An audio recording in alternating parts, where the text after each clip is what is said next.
Hey lifters, welcome back. On today's video, we are going to talk about the process for prepping for a powerlifting competition. So I'm going to talk about this from the perspective of a newer lifter because the process to prepare for a meet is going to look different depending on how advanced you are in the sport. So if you're just starting out, it's going to look a little bit different from someone who's been doing this for several years or has competed several times. So we're going to go from the perspective of a new lifter.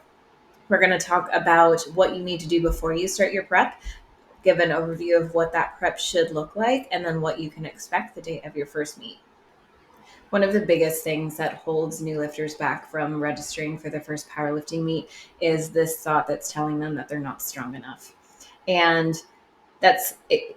I know this is easier said than done, but it's a thought that you just have to get out of your mind. So there's always going to be this comparison, right? Especially with how easy it is to get connected and see what people are doing through social media and whatnot. Of course, we're looking at all of these elite level strength athletes that have insane totals at a very low body weight and they have an extremely high dot score. And you're looking at all these things, you're like, how can I compete with that? Well, you're not comparing apples to apples, right? You're comparing apples and oranges. So when you are first starting out, your main goal for your first powerlifting meet should be just to gain experience. Okay. You should not go in with the thought of, I need to win. I need to win. You're probably not going to, and that's okay. And honestly, there are probably going to be like several technicalities that you're going to miss that's going to, hold you back from getting white lighted on lifts. And we'll go into that in a little bit. But you want to just go in to gain the experience, and the experience from the first meet and the lessons that you learn from your first meet. Those are things that you're going to carry over into the subsequent meets that you do. And every single time that you compete, you are going to get better. The more experience that you gain, the more knowledge that you learn around the sport itself is only going to help you to get better in the long run. So now that all of the self-doubt is out of the way and we are going to commit to this, we need to figure out which powerlifting federation we want to compete with. There are several different federations, and each one of them are slightly different as far as rules, regulations, and a couple other factors. So I actually did a full video on how to pick the federation that you should lift with, which one is going to be best for you. So that's actually the video right before this, so make sure to click it. I will link it here and take a look at that so you can get the full scope. But a quick overview. Each federation has different weight classes. This is probably the biggest as far as like things that you need to consider. So each federation has a different weight class. And depending on where your current body weight is going to depend on where you're going to be most competitive within each federation's weight class. So because the weight classifications are different, in some federations you may be on a lower end of a higher weight class. In some federations you might be at the higher end of a lower weight class. Overall, being at the higher end of a lower weight class is the better way to go. That's going to give you a more competitive advantage. Now, for your very first competition, absolutely, under no circumstances should you cut body weight. Okay. So wherever you fall within those weight classes is just where you're going to fall. If you do not have experience doing a powerlifting meet, we definitely don't want to add in additional variables that are going to make the process even more challenging. So the point of the prep and the pre-prep, which I'm going to go into details about both, are to really focus on honing in the technique and building strength. It is very difficult, especially if you're new, to build strength and cut weight at the same time. So under no circumstances should you do that on your first meet. Once you get a little bit of experience under your belt, then that's something that you can dive into later on. However, for your first one, you want to look to see where you're going to fall within the classifications of each federation. Again, being at the higher end of a lower weight class is the best option. One of the other things that you want to take a look at when you're choosing what federation you want to lift with is what the approved equipment list is and what brands they approve and what the specs are for all of the equipment. So there's nothing worse than training with a weight belt for the entirety of your prep. Come to find out it doesn't meet the specs for that particular federation and you can't lift with it. So you want to make sure that you check all those things and make sure that all of the gear that you are using throughout the duration of your prep is compliant with whatever federation you are lifting with. Also, take note that federations update their rules and approved lists usually annually. So what may have been approved last year that your friend or your coach used for their competition may not be applicable this year. So you want to make sure that you check those updated rules. So now that we've talked about all of the logistical stuff, now let's get into the fun stuff. So we'll talk a little bit about the prep process. Now, if you're going into your first competition, I would suggest doing a longer prep than what a more experienced athlete would do. Typically, more experienced athletes will do somewhere in between 12 and 16 weeks. However, as a newer competitor, and I'm assuming you have like some baseline of, previous lifting, just not competitively, and you understand like the fundamentals of the squat, bench, and the deadlift. So I would recommend around 6 months.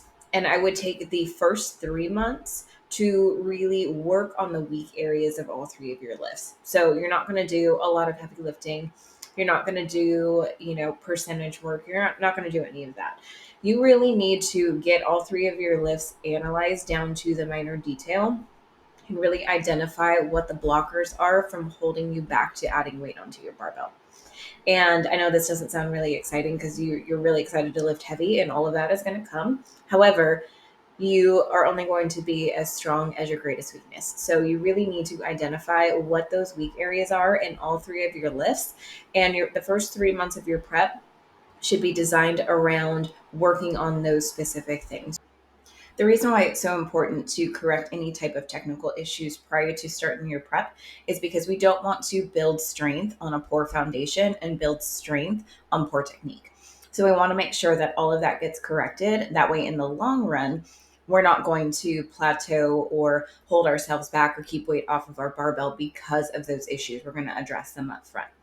So once that gets corrected, and that's usually going to take about 2 to 3 months, depending on the severity of either the technical issue or the mobility issue, then we are going to start the actual prep process.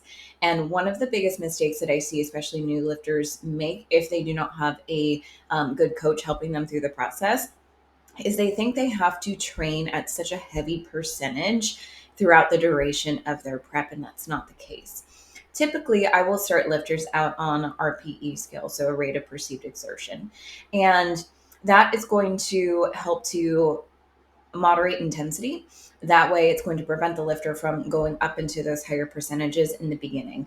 If you are consistently lifting at a very high percentage of your max throughout the duration of your prep, you are going to burn out and you are not going to see any type of strength gains throughout the prep process. So once we get to the point in the prep where we're starting to add some weight onto the barbell, we still need to be aware of the lifter's energy level, because this entire process is very, very taxing. And you want to make sure that you are not completely burnt out by the time the meet actually comes around. So obviously we're going to have to start to add some weight onto the barbell, but how are we going to do that while preserving the lifter's energy? So we want to, for each particular lift, we want to add barbell variations, which are going to reduce the intensity, in most cases, reduce the intensity of the lift while still being able to add weight onto the barbell. So what is an example of that? For a deadlift, for example, if I have a lifter pulling 90% of their deadlift, I may not have them do it straight from the ground, right? Like you would a regular conventional deadlift. Might have them do a block pull. And that block pull is going to lift the bar and lift the plates about 6 to 8 inches off of the ground, which is going to significantly reduce the intensity. However, still maintaining the integrity of the hardest part of the lift, which for a deadlift, especially if you're a conventional lifter, is the lockout. So we're able to, again, reduce the intensity while still focusing on the most challenging part of the lift, while adding weight onto the barbell, while preserving the lifter's energy. Once we get to about 30 to 40 days out from the meet, we are now going to test what the new max is. So we've done all of the evaluations, we've done the technical work, we've addressed the mobility issues, we've started the prep with the RPE, transitioned over into percentages, did a slight progressive overload with some barbell variations, and now we're 30 to 40 days out and we're going to see what all of that work is resulting to. So we're going to test the max for all three lifts, the squat, the bench, and the deadlift. And we are going to use those numbers as baselines to calculate our attempts for the meet. So now that we figured out what our 100% maxes are and we have our baseline for our attempts for the meet, now we are going to pull the intensity back just slightly. So when you test your maxes, regardless if it's in a meet setting or in a gym setting, it takes a lot out of you. So we want to make sure to take that into account and not keep pushing, pushing, pushing, because contrary to popular belief, strength training and getting stronger is not just about hammering the weight all the time.